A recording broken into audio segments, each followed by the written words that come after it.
সবাইকে স্বাগত আমার ইউটিউব চ্যানেলে। আজকে আমরা নবম শ্রেণীর কোষে দেখি 15.1-এর 14 থেকে অঙ্কগুলো করব। অলরেডি আমাদের 4টা পার্ট কমপ্লিট হয়ে গেছে, যেখানে 13 পর্যন্ত অঙ্কগুলো কমপ্লিট আছে। তাহলে আজকে চলো 14 থেকে শুরু করছি আমরা। তাহলে দেখো 14 অঙ্কটা কি আছে। আমাদের আয়তকার বাগানের একটি কর্ণ বরাবর একটি বেড়া দেব। আয়তকার বাগানের দৈর্ঘ্য 12 এবং প্রস্থটা 7 মিটার হলে বেড়ার দৈর্ঘ্য কত? বেড়াটি আয়তকার বাগানকে যে দুটি ত্রিভুজে ভাগ করবে তার পরিসীমাটা কত? ঠিক আছে, তাহলে একটা আয়তকার বাগান আছে, মনে করো এরকম।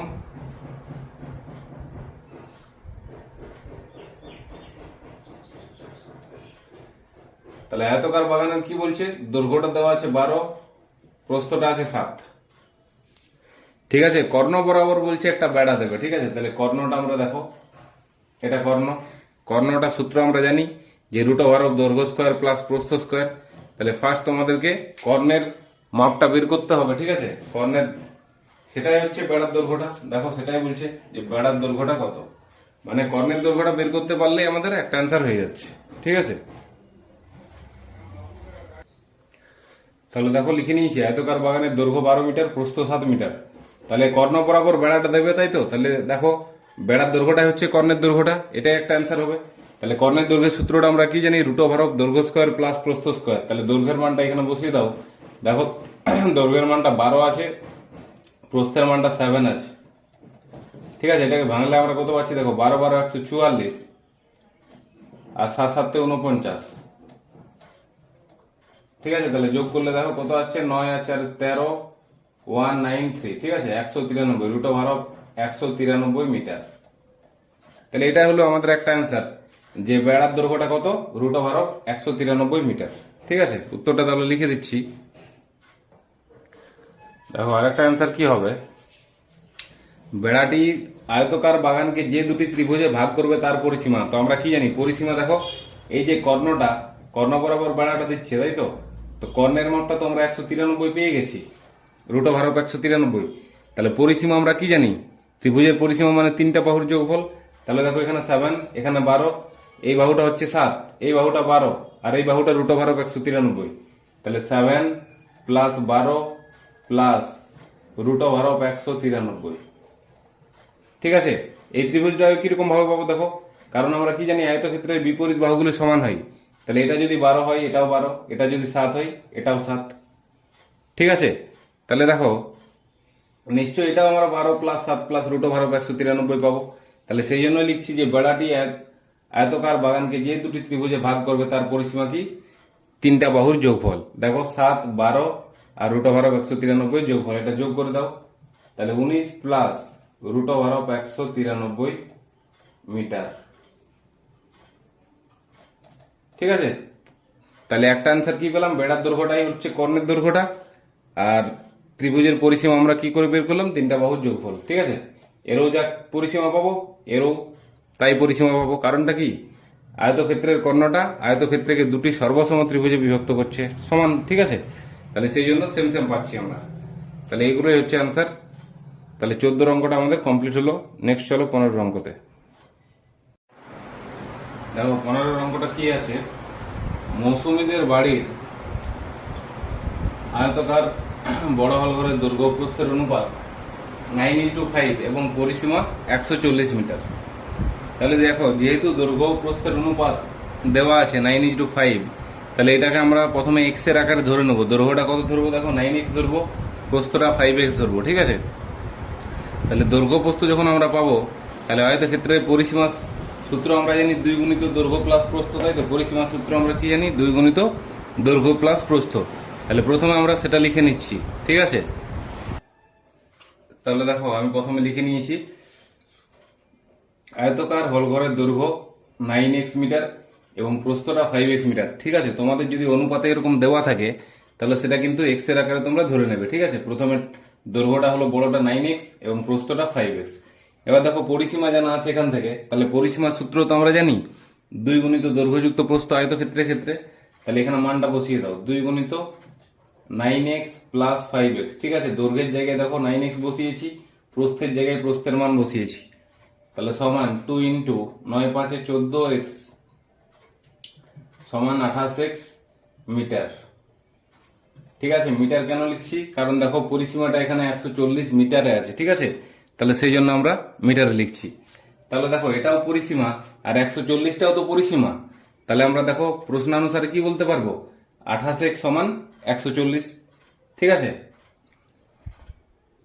তাহলে দেখো প্রশ্নানুসারে আমরা কি লিখতে পাচ্ছি, এটাও পরিসীমা আবার 140টাও পরিসীমা, তাহলে দুটো পরিসীমাকে আমরা সমান করে দিচ্ছি, ঠিক আছে। প্রশ্নানুসারে 28 সমান 140, তাহলে x ইকুয়াল টু দেখো 140/28, 5 দিয়ে কেটে যাচ্ছে, ঠিক আছে।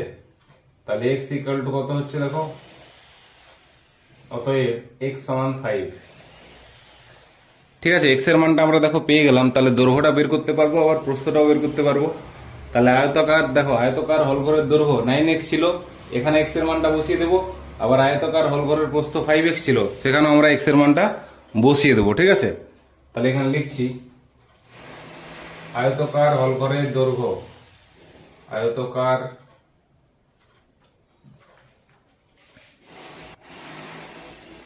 তাহলে দেখো আমরা লিখে নিয়েছি আয়তাকার হলঘরের দৈর্ঘ্য, ঠিক আছে। আয়তাকার হলঘরের দৈর্ঘ্য কত ছিল, 9x, এখানে x এর মানটা বসিয়ে দাও, ঠিক আছে। দেখো x এর মানটা আমরা 5 পেয়েছি, তাহলে x এর মানটা এখানে বসিয়ে দাও, 9 5 কত, 45 মিটার, ঠিক আছে। আবার দেখো প্রস্থটা এখানে কত, 5 ইন্টু,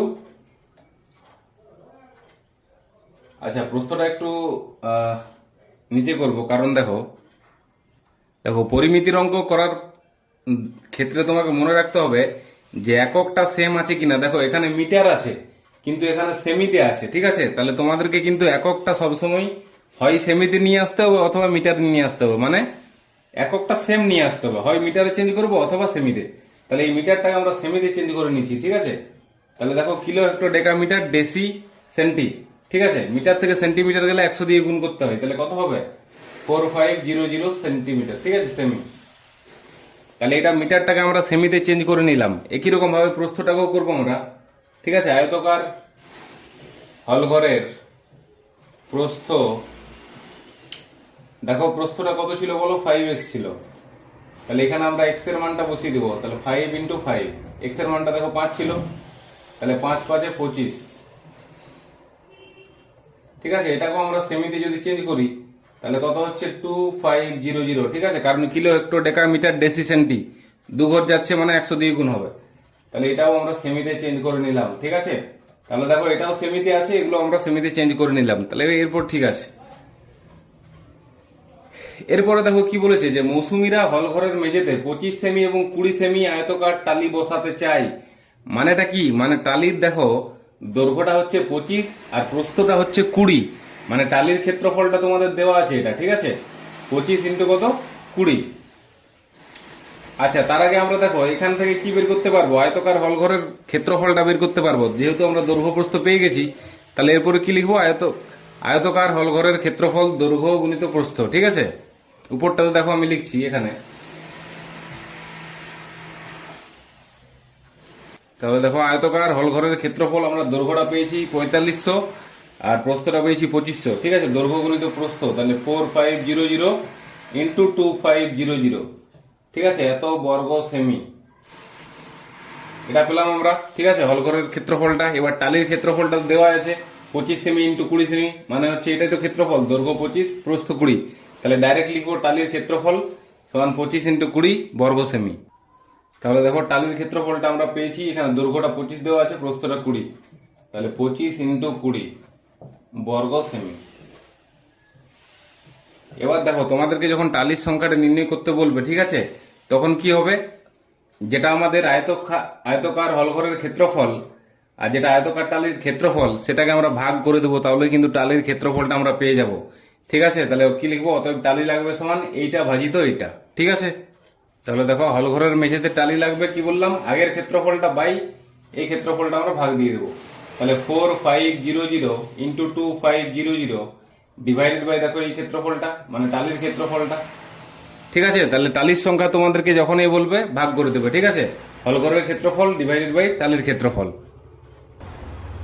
দেখো কাটাকাটি করছি, একটা শূন্য কেটে গেল, 25 2 এই 25 1 25, মানে 25 10 কেটে যাচ্ছে 250।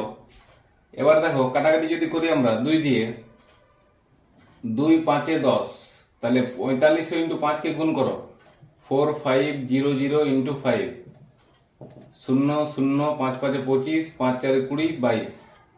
তাহলে এতটি টালি লাগবে, ঠিক আছে, 22,500টি টালি লাগবে।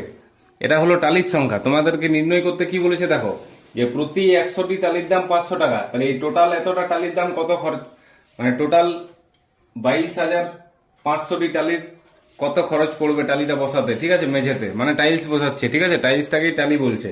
তাহলে আমরা লিখে নিব যে 100টি টালির দাম 500 টাকা, তাহলে এতই টালির কত দাম হবে, তাহলে অ্যান্সার বেরিয়ে যাবে। তাহলে দেখো এখানে লিখছি 100টি টালির দাম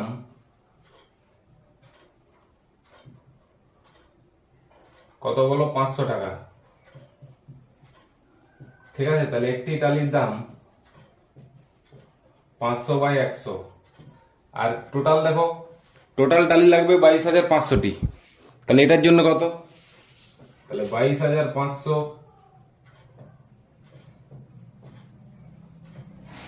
তাহলে 500 ডিভাইডেড বাই 100 ইন্টু 22500।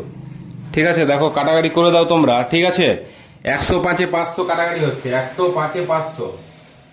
এবার এটার সাথে এটাকে গুণ করে দাও, যেটা অ্যান্সার সেটাই কিন্তু আমাদের অ্যান্সার হয়ে যাবে।